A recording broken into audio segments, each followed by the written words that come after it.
Alright. How is going? How is going after election in Scotland?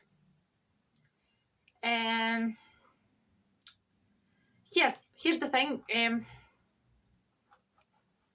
SNP just didn't win majority. But look, all we need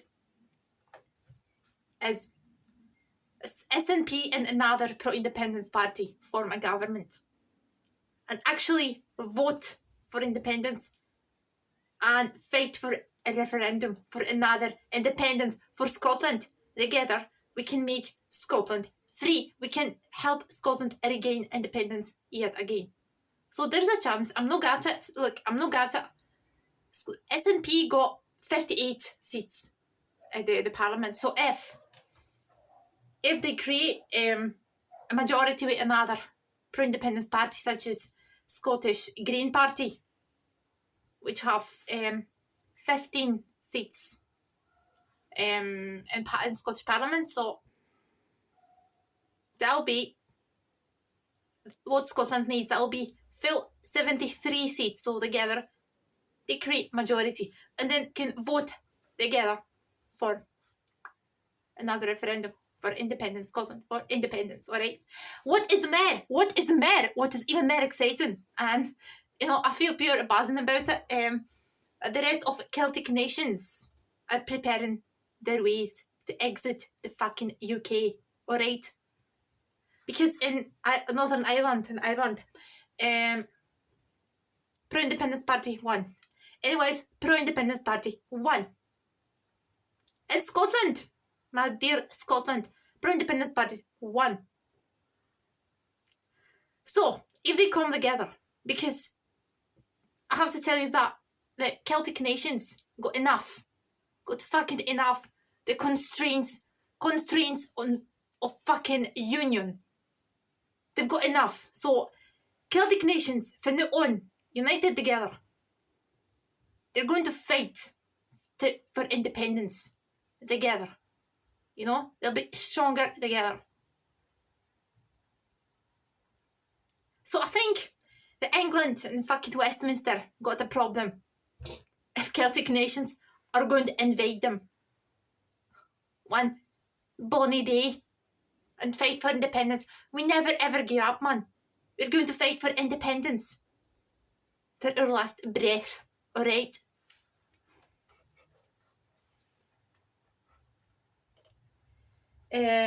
Alright, so the day I want to do a wee analysis of election day in Scotland. Plus I'm going to talk about Scotland's potential. So let's move on.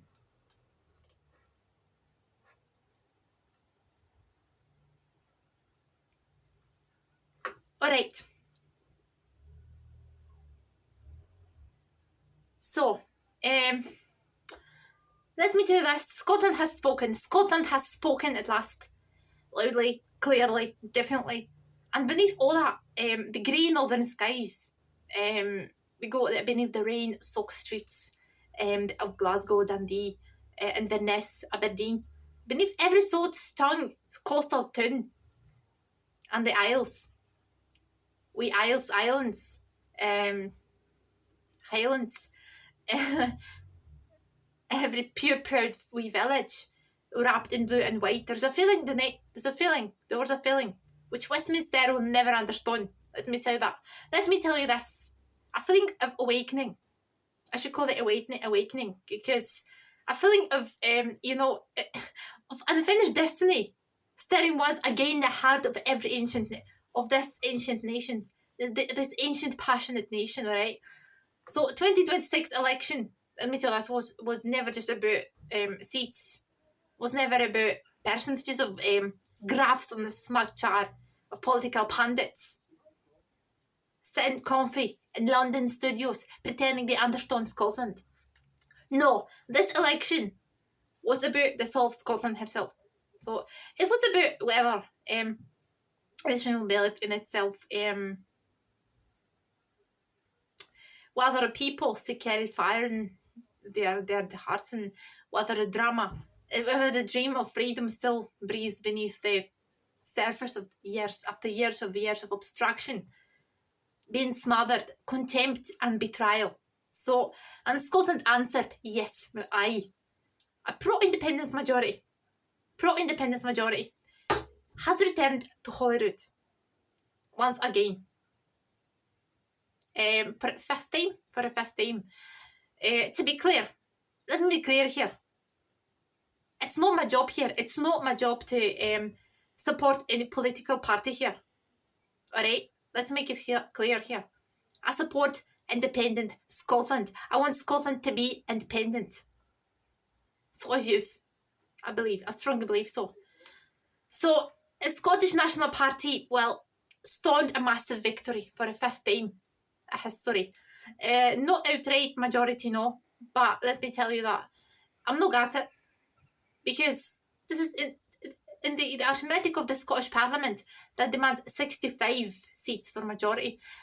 But the message for the people couldn't be clearer if it had carved into stone of Stirling Castle, itself. Scotland has elected another parliament where Forces Independence hold a mandate now, and so the people have once again chosen hope over fear, nationhood over dependency, self-respect over managed decline.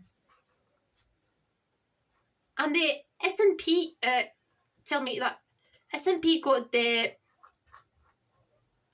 majority here. That some people say would have been required to call for a new independence referendum. Isn't that right? And I don't believe that. Let me tell you that I don't believe those people are making it invalid for two reasons.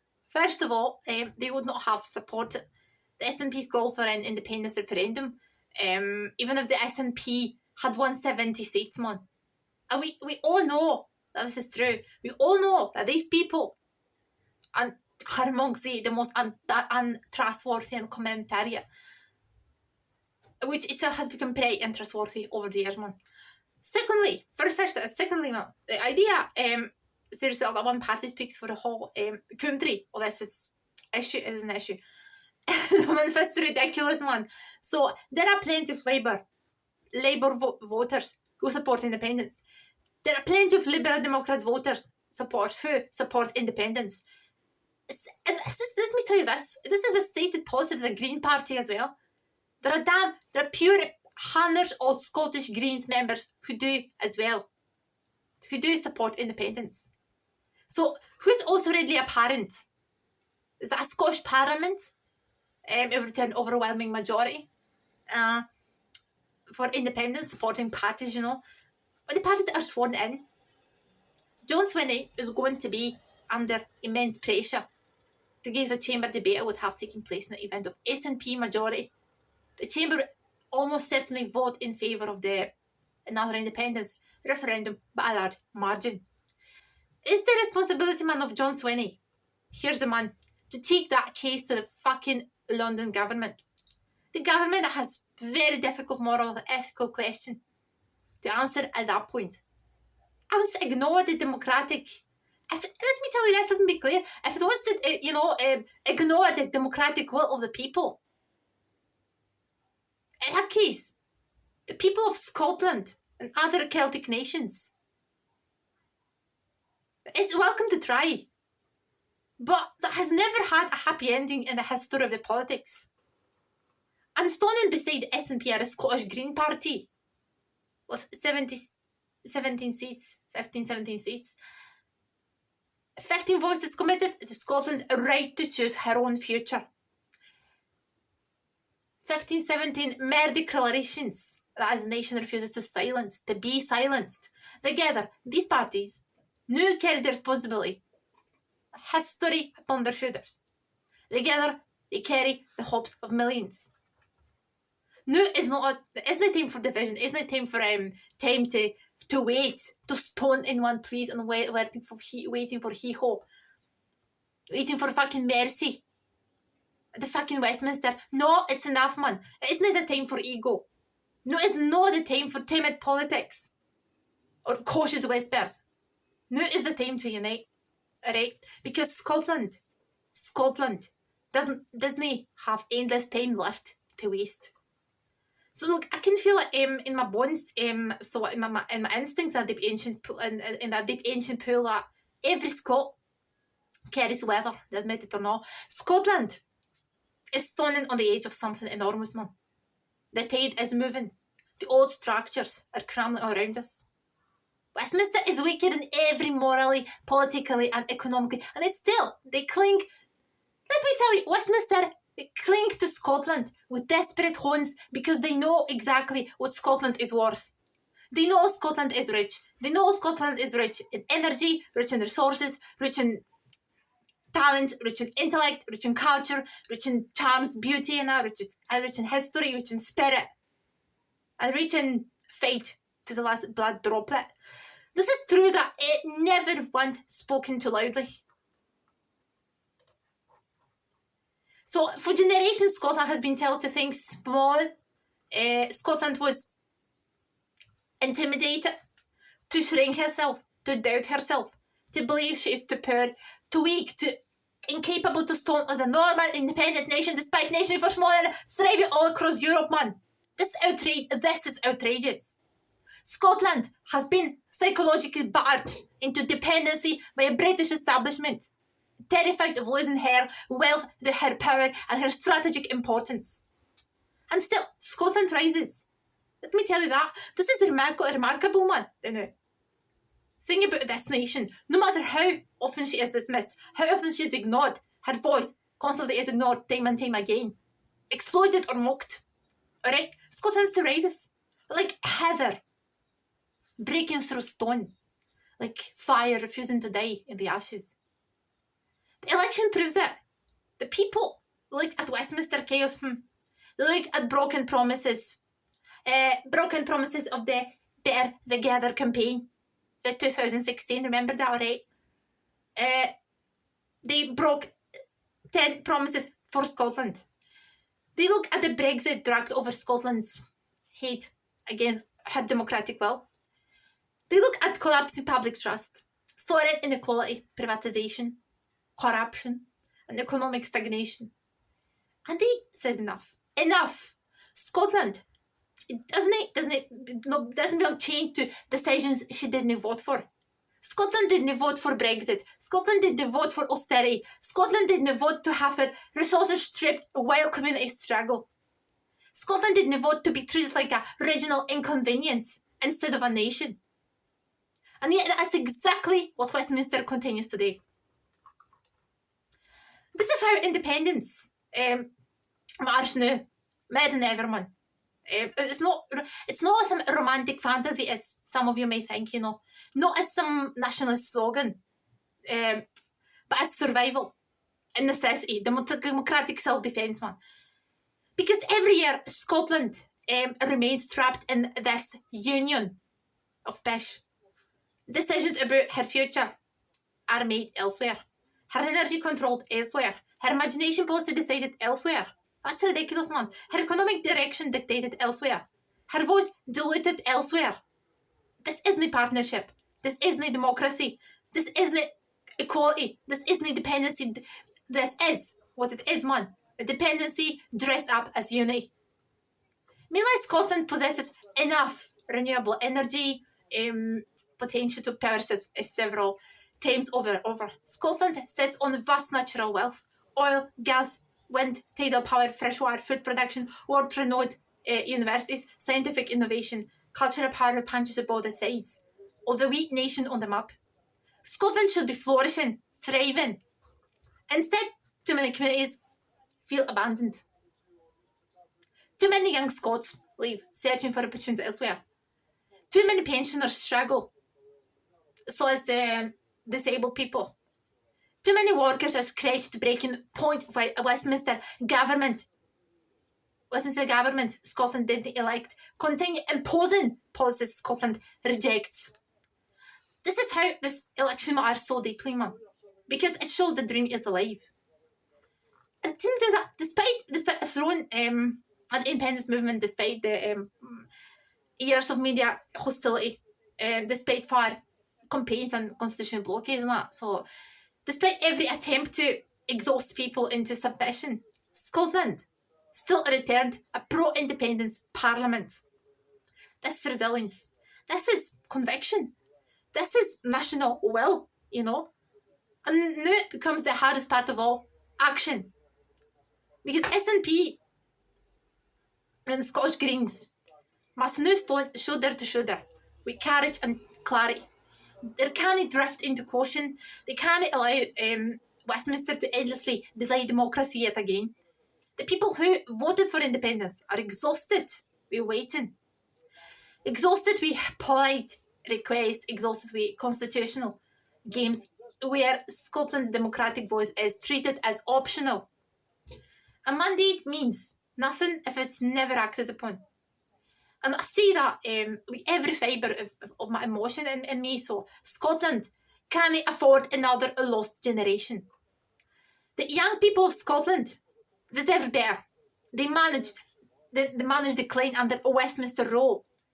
They deserve to grow up in a country that believes in itself, country able to shape its own economy, country to rejoin Europe if it chooses, protect its resources, invest properly, in the communities and build a future designed around Scotland's needs.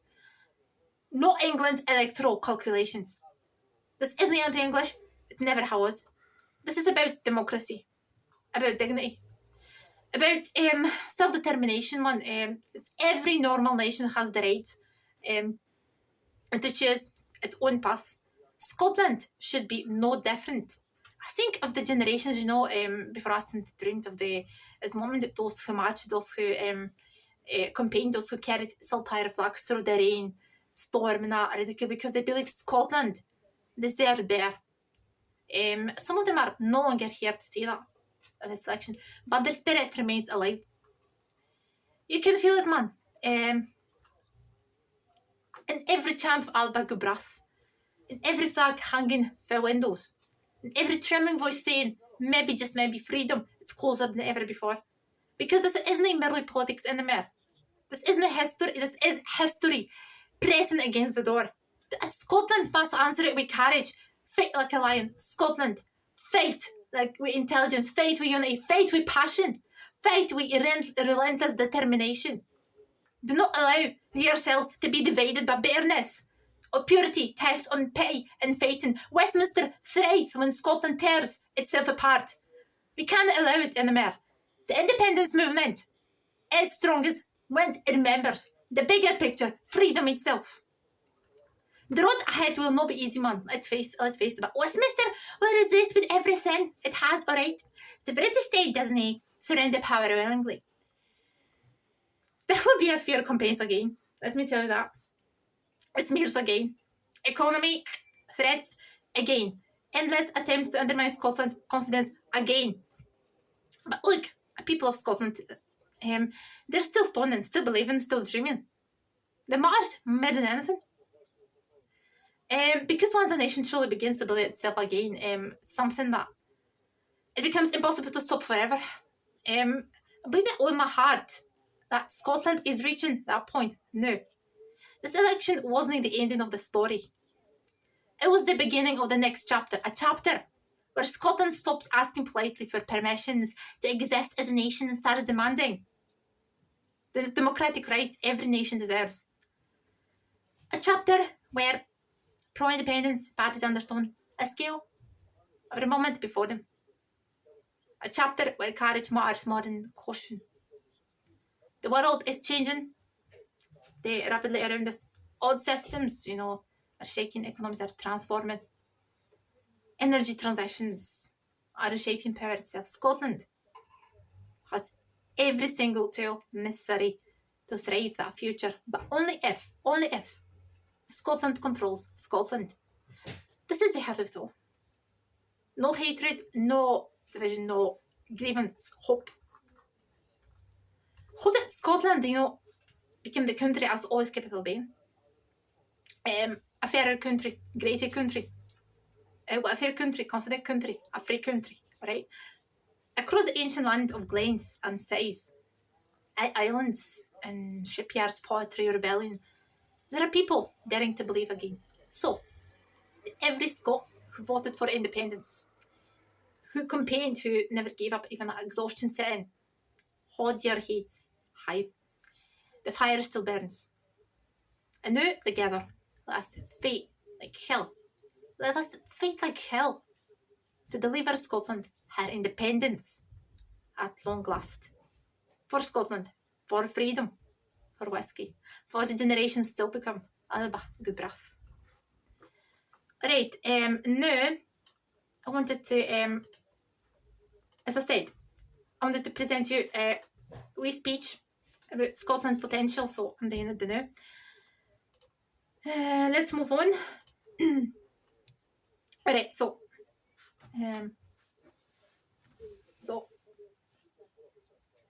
let Scotland be free. Let Scotland be independence at fucking last. Alright, so let me tell you that Scotland is not a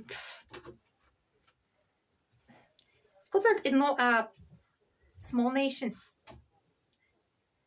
It's the first light we have been taught to swallow quietly for generations, you know. Because I look at Scotland and I don't see something wee or weak or dependent, you know. I see a country overflowing with riches, with spirit, with talent, ancient strength running through her veins, like the rivers that cut through our glens, valleys. I see a nation with enough power, enough beauty, enough charm, enough brilliance to stand proudly among any nation on this earth. And I ask myself constantly that, why should Scotland still bow her head to Westminster? At least not all of you, dear Scots, but some of you. Why should bow your head to Westminster when she possesses everything required to stand on her own 2 feet? Scotland has always been more than just a place. Let me tell you that Scotland is a feeling. Scotland is a feeling. You feel her. Or no, I feel her. She's a soul. She's a music echoing through the Highlands. On cold, misty mornings. She's the sound of bagpipes carrying across the hills like hills and lochs, like a heartbeat older than empires.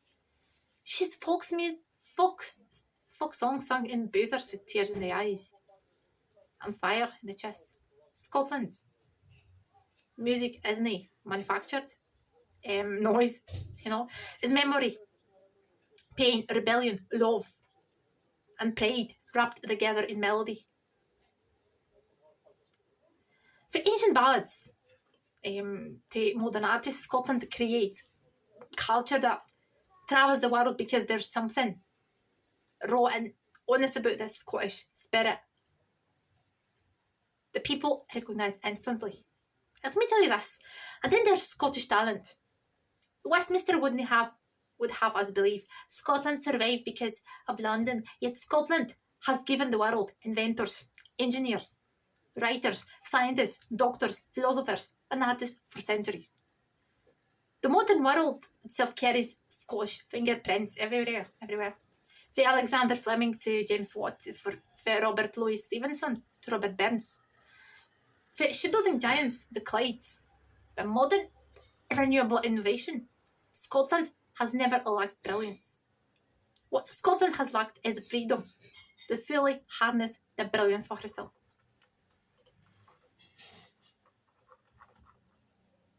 Look at her history, man. Look at the castles perched upon cliffs like the banks of lochs, like gardens of ancient memory.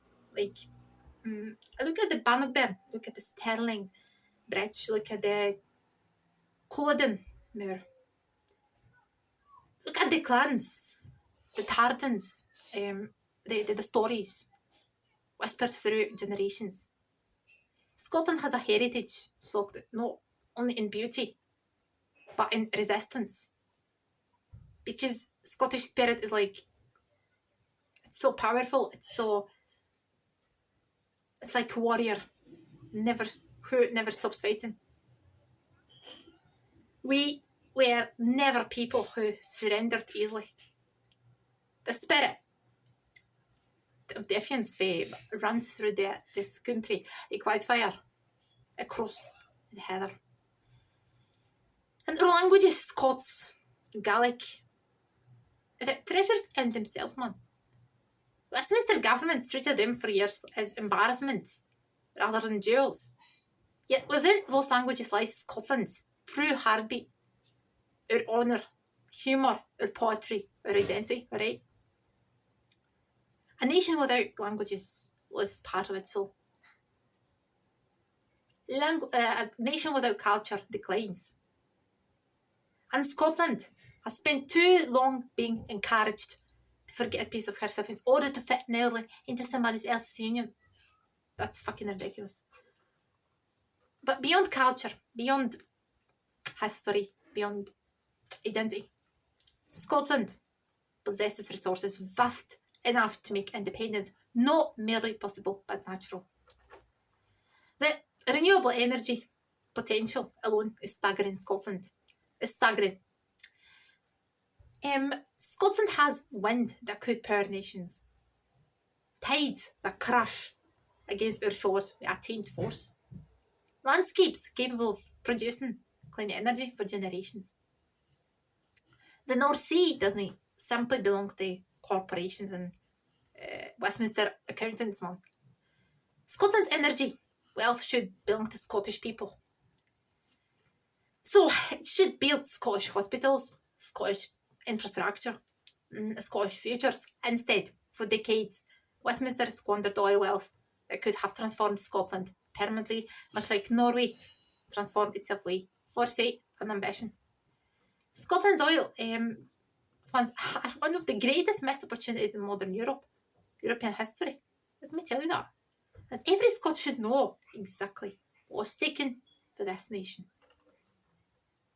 So when oil was discovered in the North Sea in the late 1960s and early 1970s, Sydney found herself sitting with extraordinary natural wealth, vast reserves, oil and gas beneath the waters of Scotland's coasts, enough to generate hundreds of billions of pounds over decades.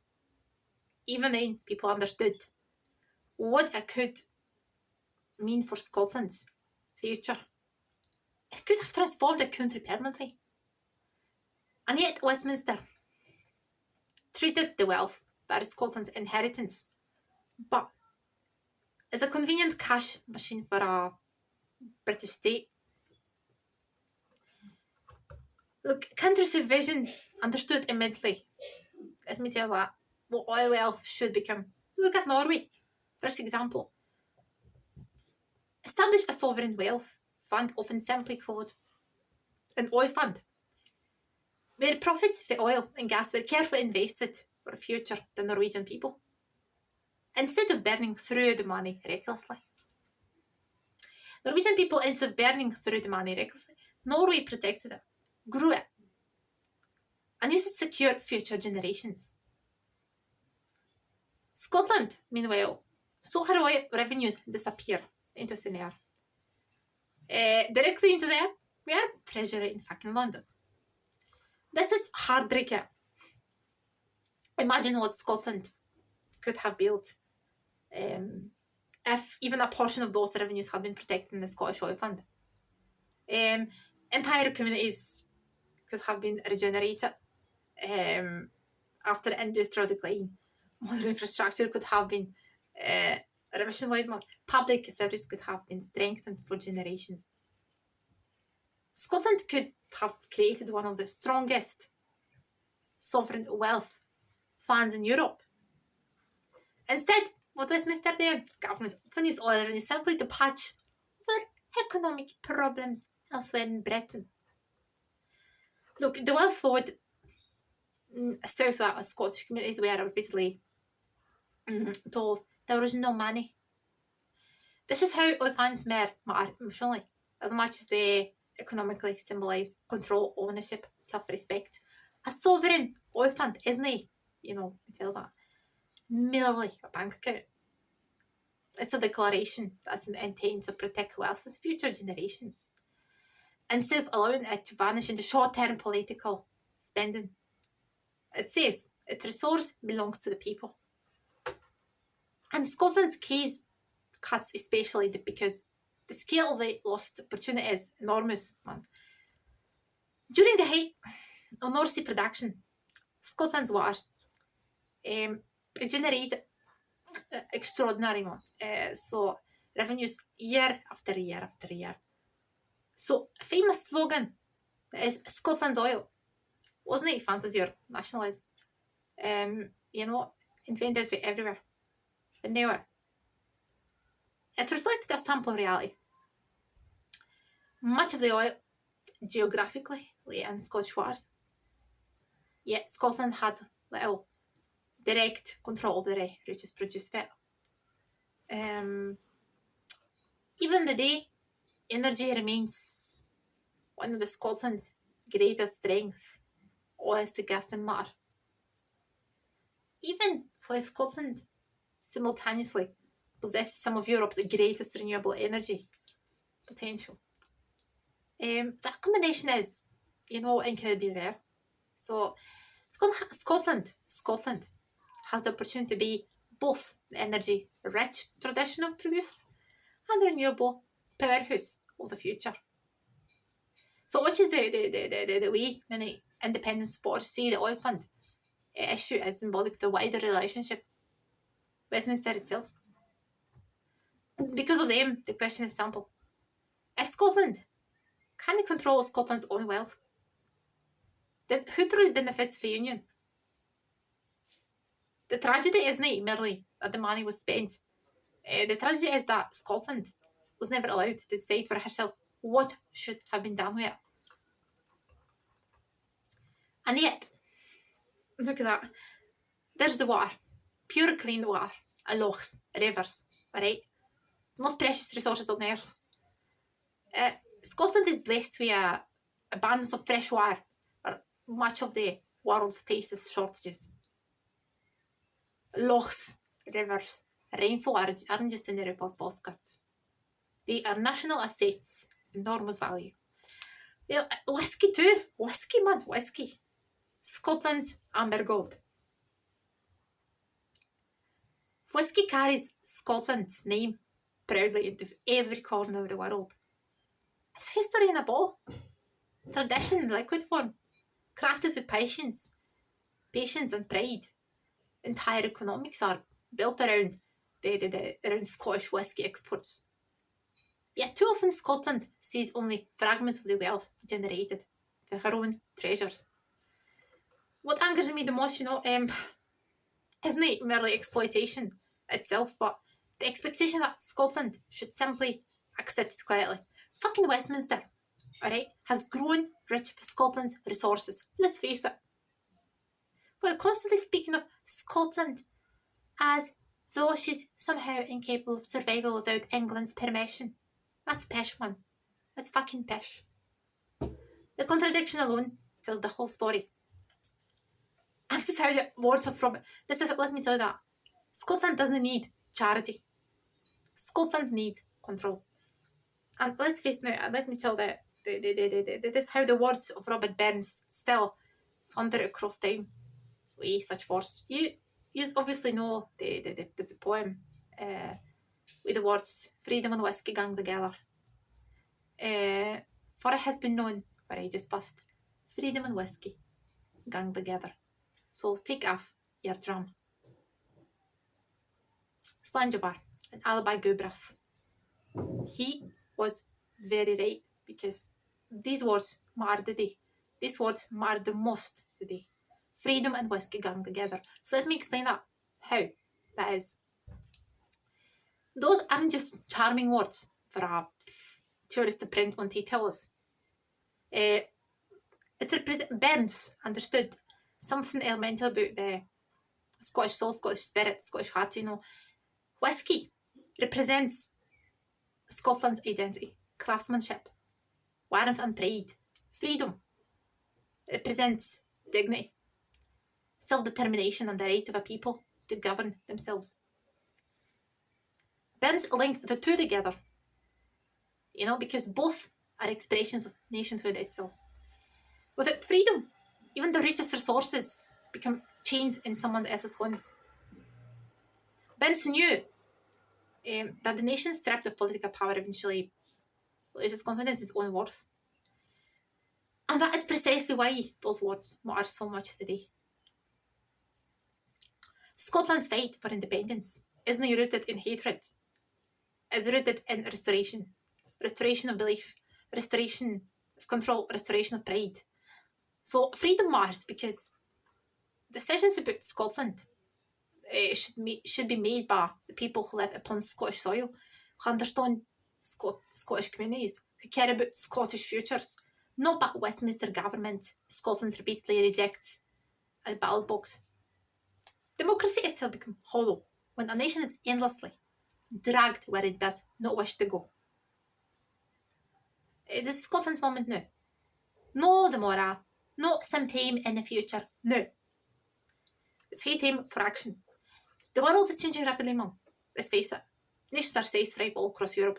Scotland possesses more resources, more talent, more cultural power, and more international recognition. Many independent nations already succeeding brilliantly. Alright? The only thing Scotland truly lacks is belief, forced into action. I believe Scotland's future should belong to Scotland. I believe our wealth should build our own nations instead of vanishing southwards. I believe our energy should power Scottish prosperity. I believe our Wales deserve a country confident in itself rather than apologising for existing. And I believe Robert Burns understood perfectly that freedom isn't merely political machinery, alright? Freedom is spirit, is dignity, is the ability for people to finally stand tall and say, Scotland belongs to the Scots. And, freedom and whiskey, truly, they gang together. And Scotland's freedom is long overdue.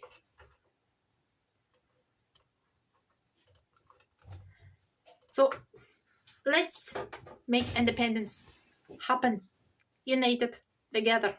Let's fight like hell to retrieve what's ours, to retrieve what's Scotland's.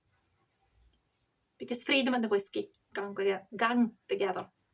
And Scotland's freedom is long overdue. So let's fight like hell for Scotland's independence and freedom. And I long for a day, believe me. I long for a day when Scotland stands free. I'd love to see it. So that'll be all, my dear subscribers and fellow Celtic fans. I'll probably record something next week, but that'll be for Glasgow, I suspect. So fingers crossed for Celtic tomorrow. Let Scotland be free. Victory for Scotland. Freedom and independence.